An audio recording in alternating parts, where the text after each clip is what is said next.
À plus. Chers téléspectateurs, bonjour, soyez les bienvenus comme toujours dans votre émission culinaire. Toujours à mes côtés, le chef Asdine. Bonjour Béa. Ça va Asdine? Ça va, Allah. Alors prêt pour démarrer aujourd'hui? Moi je suis vraiment prête, hein. J'ai mis ma marinière, donc pour le poisson, ça va? Ça va. Alors on va préparer quoi aujourd'hui?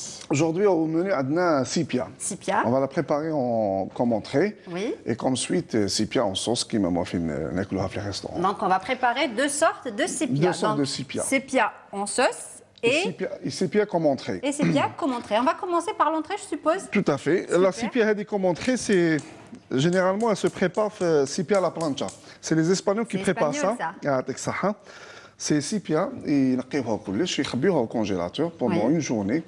Le lendemain, ils décongèlent, ils préparent, ils يقطعوها en fines lamelles. Oui. ويحطوها في la plancha, la plaque à griller oui. Carrément. Avec un concassé de tomates, du poivron et des oignons. Qu'est-ce que c'est bon! C'est très bon. Il y a comme entrée, il y a comme kimiette, comme amuse, comme beaucoup de choses. Notez bien les kimiettes. Hein. Exactement. Et puis, bon, on va la préparer à la poêle.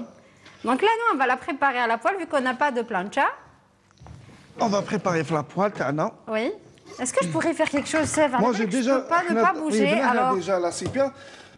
Comme vous m'avez demandé, quand il y a la sipia des formatés, la sipia, il faut lui donner le temps qu'il faut. Oui, il ne faut pas ziyada bzaf, il ne faut pas naqsan. Il ne faut pas trop la cuire et non plus ne pas la cuire. Tout à fait. Et tel que sipia, calamar, poulpe, il y a même une salade de poulpe, je ne sais pas si... J'adore la salade de poulpe. C'est avec des échalotes. Enfin, surtout le poulpe mariné, là, enfin, j'ai du mal à le préparer parce qu'on l'a toujours un tout petit peu dur. Voire...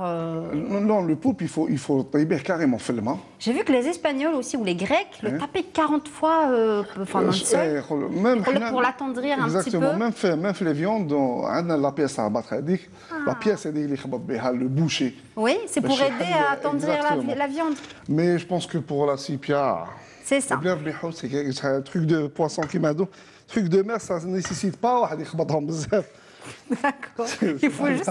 Exactement, c'est pas une pièce ronde, un bœuf ou là. Bon, on va récupérer les... On va laisser la sipia de l'ouark. Oui.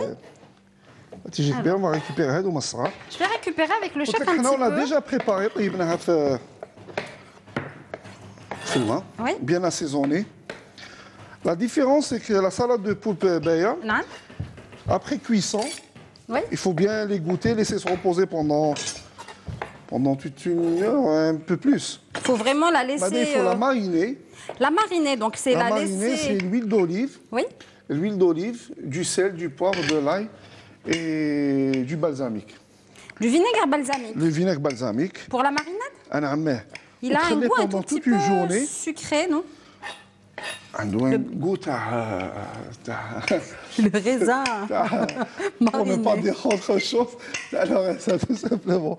Mais il a donc, un goût meilleur. On peut faire une marinade avec du vinaigre balsamique. Oui. Super. Donc là, on passe au découpage de notre sépia. On commence par... Donc là, on préchauffe bien la poêle. Très bien.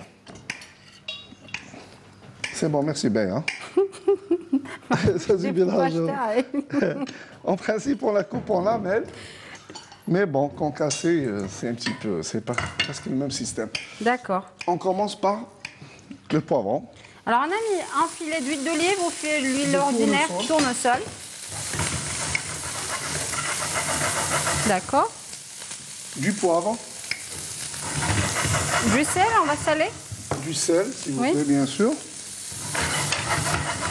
Donc, sel, poivre, huile de tournesol, ne te brûle pas, chef. Non. Des oignons, s'il te plaît. Des oignons, finement la sipia à la plancha. Oui. Des fois, on la sert comme amuse-bouche, comme... C'est vraiment bon, hein. Et des fois, on la sert comme entrée. Et comme entrée, on doit préparer avec de la pomme de terre. Donc on peut faire comme une entrée, la pomme de terre comme accompagnement. C'est bon, merci. Avec ça. J'en ai pris. Et on va rajouter un petit peu d'ail. Donc là, je recite les ingrédients. On a mis de l'huile de tournesol, concassé de poivron. Un concassé de poivron. Concassé d'oignon. Concassé d'oignon. Une bonne quantité d'ail. Une bonne quantité, enfin une cuillère à soupe d'ail concassé, sel et poivre. Avec ça. Et du cumin. On laisse mijoter un peu de cumin. Cumin. Un peu de cumin. Ça sent bon. On va rajouter un tout petit peu. D'accord. Et du paprika. Paprika. C'est le piment doux. Oui. Il y a une ferme, oui. Il y a une ferme en Espagne, c'est la ferme de La Mancha. C'est l'une des meilleures, les plus grandes fermes en Espagne. Oui. Ils préparent le paprika. L'un des meilleurs paprikas au monde. D'accord, on ira visiter, chef. Inch'Allah. À la découverte. À la découverte. Il est à ton avis, alors il n'y a pas de problème. D'accord. Donc là, on laisse mijoter. On laisse mijoter. Et on rajoute par-dessus notre belle sépia. Ça, on le laisse de côté. J'en ai mis trop, chef. Oui, un petit peu trop. D'accord. On peut préparer ça si on la sert comme ça avec des croûtons ou bien des olives. Des croûtons aillés peut-être. C'est très bon ça. Donc des croûtons aillés, c'est des olives qui mettent dans oui. Bien assaisonnées avec de l'ail. Ah oui, je vois de l'ail. L'huile d'olive, du thym. D'accord. Et vous pouvez rajouter cerfeuil estragon, bien de la ciboulette, quelque chose comme ça. Super. Sinon, pour les croûtons aillés, c'est les croûtons, c'est les petits bouts de pain. À l'ail. Et frottés à l'ail, c'est super bon comme accompagnement, que ce soit avec les soupes de poisson, les soupes ordinaires aussi. Sinon, le chef dit que c'est un accompagnement aussi avec la sépia. Sinon, une sauce au poivron carrément. Du poivron rouge, poché dans de l'eau, de l'eau salée, bien salée. Oui. Et après mixé. Porté à ébullition. Alors, on prend le poivron rouge, carrément rouge. On le fait pocher dans de l'eau salée. D'accord. On le récupère, on le mixe et on remet une deuxième fois sur le feu pour la porter à réduction. Oui. On rectifie l'assaisonnement, de l'huile d'olive et ça sera comme une pâte à tartiner sur les croûtons. Ça doit être bon ça. Le poivron rouge, il se marie très bien avec du poisson, avec tout ce qui est... Oui. On le remarque dans la paella aussi, on met souvent le poivron rouge. Même les sauces relevées on accompagne même les sauces pour l'espadon, pour les steaks espadons, pour le tartare de thon. Oui. Ben, en fait, pour changer un petit peu comme Rana fait Ramadan, vous pouvez mettre, au lieu de bourrec, vous pouvez mettre les croûtons ou accompagnement la sauce que le chef vient de nous dire, là, avec le poivron rouge. Ça change un petit peu, surtout les derniers jours. Voilà. Exactement, on change un petit peu. On dresse maintenant. On a déjà préparé notre pomme de terre. Oui. Et je vois que les pommes de terre aussi, ils sont assaisonnées. Elles sont assaisonnées avec du thym, laurier, des oignons. Ah, d'accord. Et on les sert en entier comme ça, chef? On les sert en entier? Non. On va les laisser. Je vais mouiller un tout petit peu. Donc là, il va déglacer un tout petit peu avec un fond de fumée. Un fumet de poisson, bien fumé de crustacés.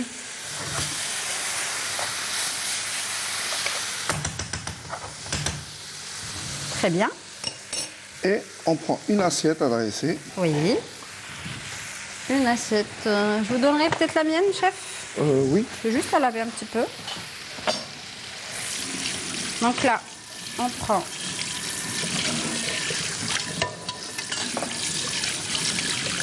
notre assiette. C'est là, c'est cuit, c'est rapide, chef. Hein? C'est très rapide. Je vous prendrai les suitos, s'il vous plaît. Oui. Merci, ça va aller. Voilà. Chez nous, ça se consomme. C'est vraiment rapide et... C'est très rapide et c'est très léger. Oui. Ça diffère un petit peu de la salade de poulpe. Oui. Il y a des gens qui ne supportent pas trop de sauce tomate. C'est vrai, oui, c'est assez acide quand même la tomate. Hein. Mais sur la plancha, elle a un autre goût. Hein. Donc ça change carrément. C'est quelque chose de meilleur. Oui. Est-ce qu'on peut remplacer la plancha par la fameuse tawa algérienne? Tawa. Tawa, là, comment on l'appelle ça? Je sais pas, la plancha là où on prépare le mahadjem. Ah, tadjin, tu veux dire? On appelle ça tawa. Mais après, c'est des régions, ça ressemble à une plancha et comme les Algériens souvent ils utilisent la tabouna ou le tawala, on peut peut-être remplacer ça et on peut facilement. Ça nous fera un effet plancha algérienne. Sauf que de préférence il compte épais. Ben c'est ça, il est assez épais quand même. Hein. Bon, bah oui. Bien sûr. On peut remplacer. Y a pas super. Donc là on découpe nos pommes de terre.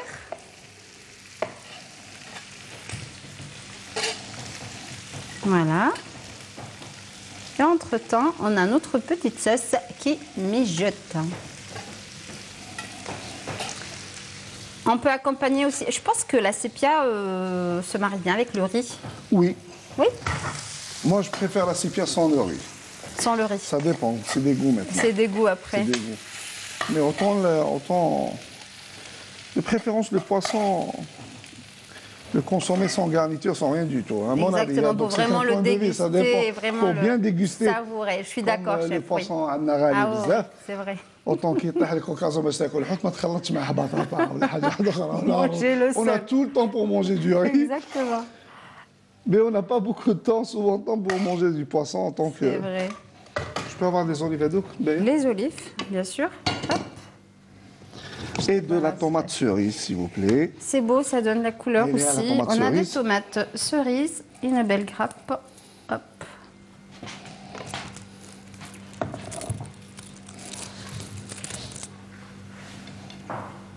Ah là là, c'est bien beau. Oups. Merci. Pardon. Voilà, notre entrée est prête. Donc là, on a préparé notre entrée. On va passer à la deuxième. À la sépia sauce tomate, ou bien sauce piquante.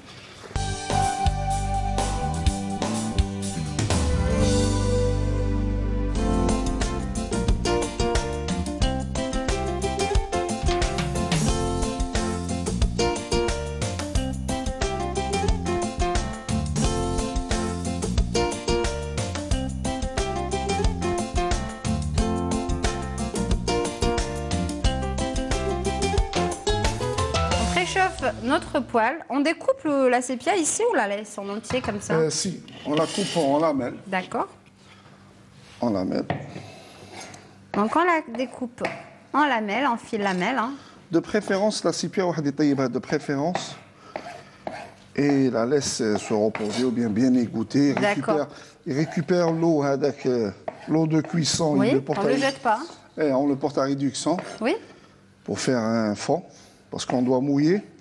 D'accord. Il y a une chose, c'est que tout ce qui concerne poisson, crustacés, ça ne nécessite pas de mettre de tomates concentrées ou quelque chose de fort. On a tendance à mettre beaucoup de exactement, de tomates. préférence, de la tomate fraîche, du paprika. Il faut aller tout doucement sur les... Parce qu'on veut garder le goût du poisson. Et même en force sur l'estomac avec Ramadan toute la journée à jeun.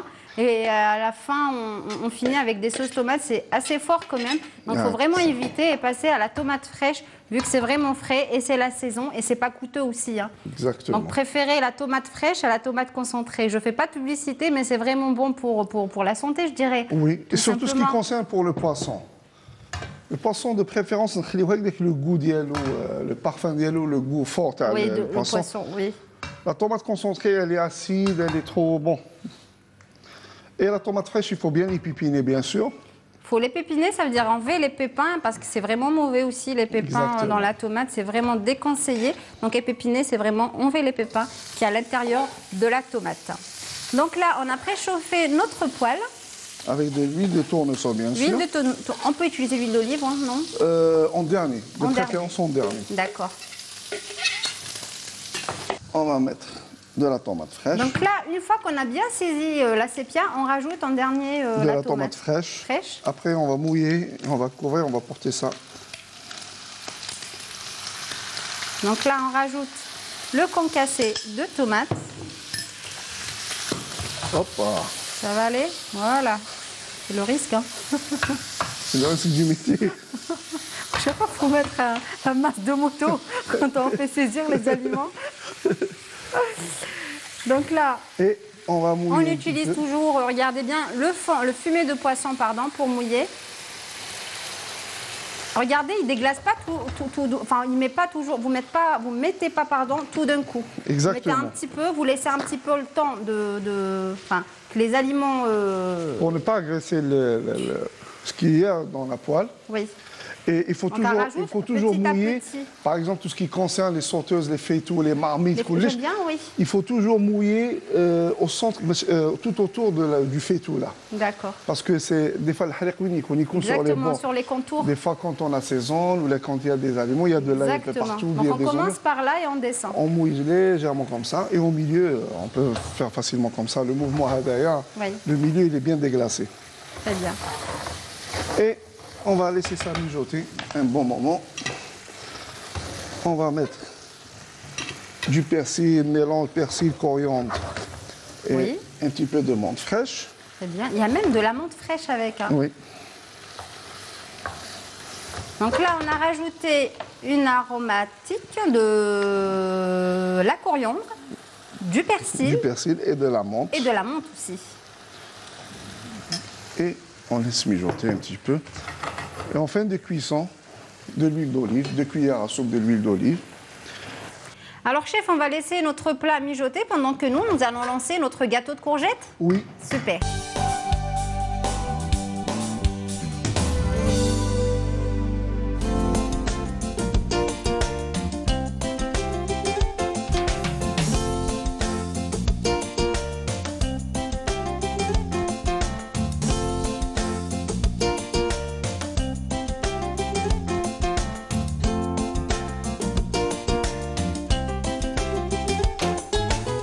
C'est un gâteau de courgettes. D'accord. Comme c'est l'été au Koulish. Ah oui, en plus la courgette, c'est très a un goût meilleur en été. Oui. On va préparer un gâteau de courgettes. Il y a beaucoup de gens qui mettent la courgette. Oui. Cette fois-ci, on va la préparer. Hop. Je peux vous aider? Ça va aller. Donc on peut remplacer la courgette, l'aubergine par la courgette. Oui. Sinon, on peut faire carrément, on prépare carrément un gâteau de courgette. Oui. Et on met une couche de viande hachée carrément. On appelle ça un gâteau de courgette? Un gâteau de courgette, tout simplement. C'est pour le petit goût sucré de la courgette, non? Oui, exactement. On va caraméliser un petit peu la courgette. Oui. Et ça se prépare comme un appareil de gâteau le plus normalement du monde. Oui. Donc là... Généralement, on prépare ça dans des petits ramequins. Très bien.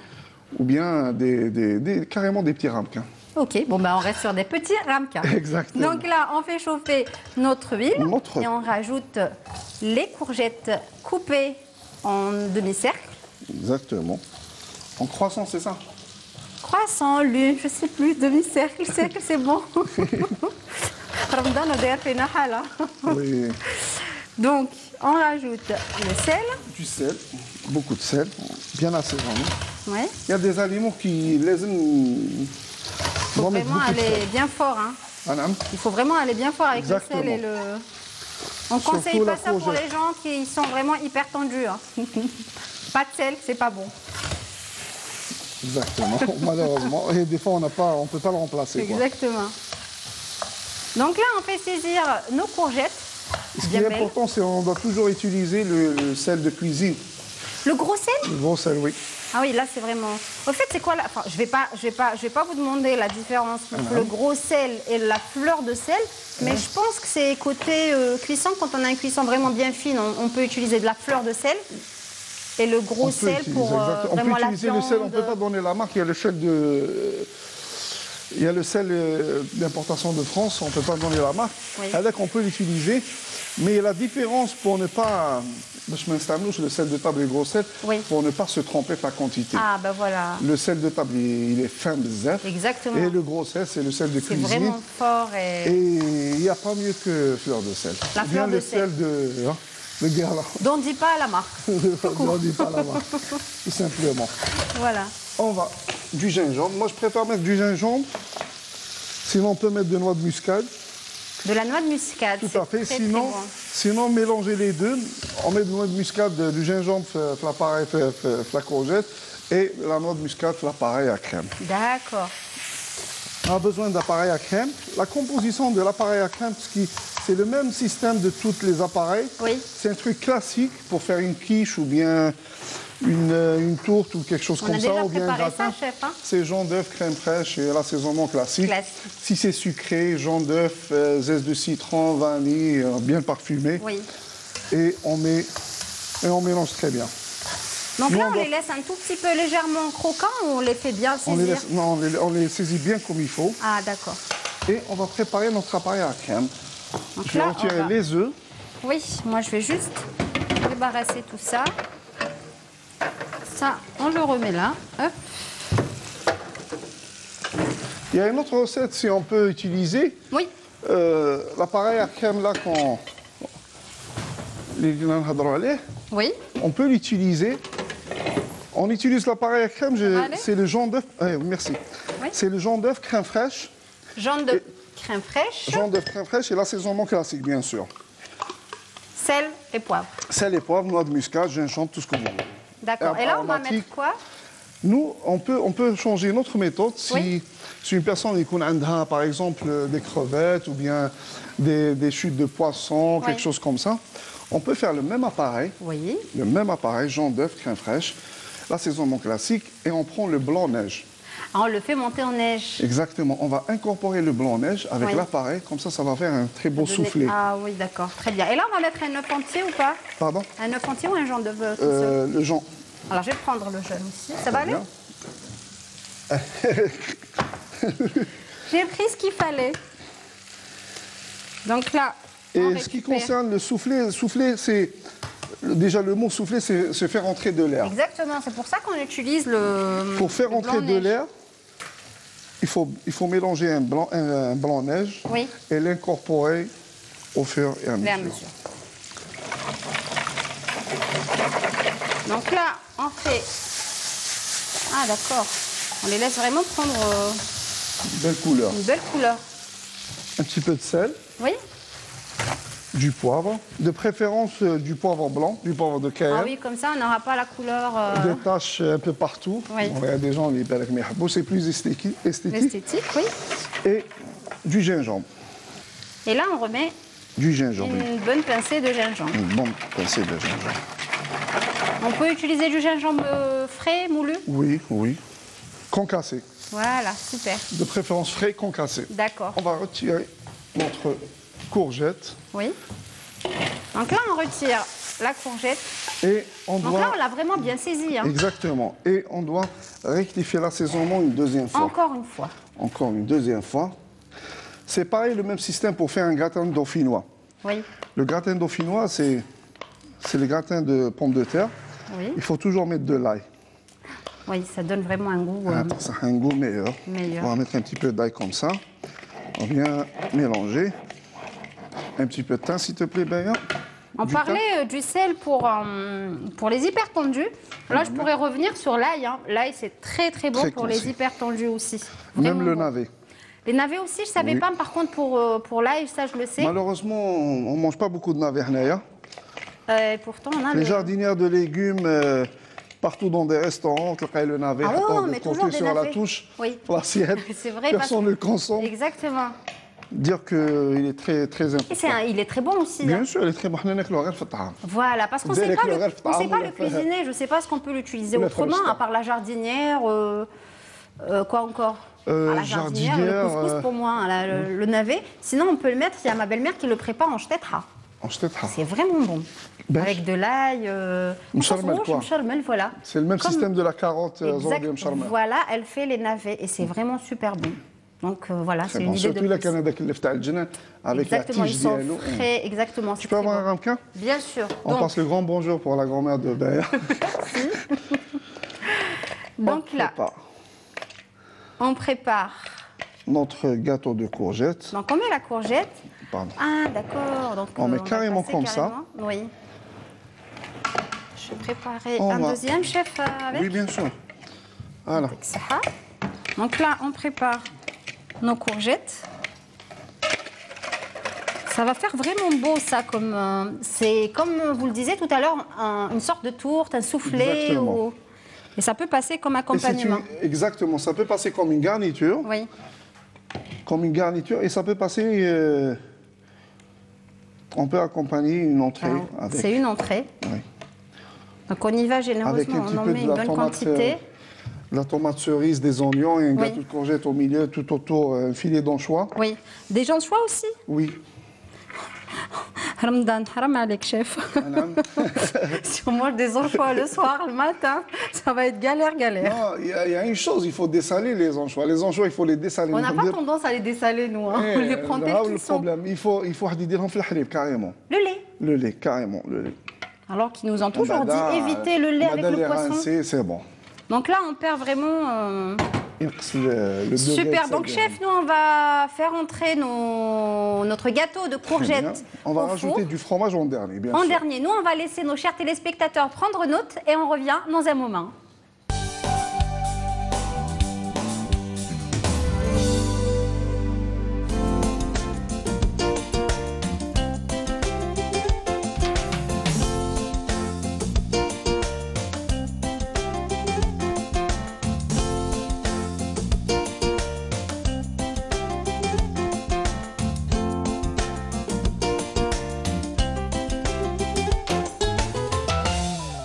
De retour, chers téléspectateurs, avec le chef Azdine, on va vous faire un résumé parce que là, on a dressé nos assiettes à chef. Exactement. On a commencé par la sipia à la plancha. Oui. C'est un concassé d'oignon avec concassé d'oignon, du poivron, du paprika. Et la sipia, on l'a préparée différemment. Généralement, on la prépare sur une plancha. Oui. C'est une plaque. Donc là, on avait expliqué tout à l'heure. Et là, on a préparé et on a dressé ça avec une pomme de terre. Oui. Pré-cuite filma. Cuisson à l'anglaise, on a assaisonné. La tomate cerise et l'assaisonnement à chaud, bien sûr, toujours. Très bien. Et la sipia en sauce tomate, bien sûr, oui. accompagné avec un riz créole. Et notre gâteau de courgettes qu'on peut consommer chaud, comme on peut le consommer tiède avec une salade, ou bien accompagné d'une sipia carrément. Super, moi ou bien une salade de poule. Oui, c'est vraiment génial. Alors, chef, moi, je pense que pour sortir un petit peu le mois de Ramadan, mchtata, hedderset et tout, on a fait quelques plats vraiment simples, très légers pour l'été, pour Ramadan aussi. Donc, moi, je te dis, Sahaf Torek, merci beaucoup pour ces recettes. Merci à vous, chers téléspectateurs. Sahaf Torkom et à très bientôt, Inch'Allah. Au revoir.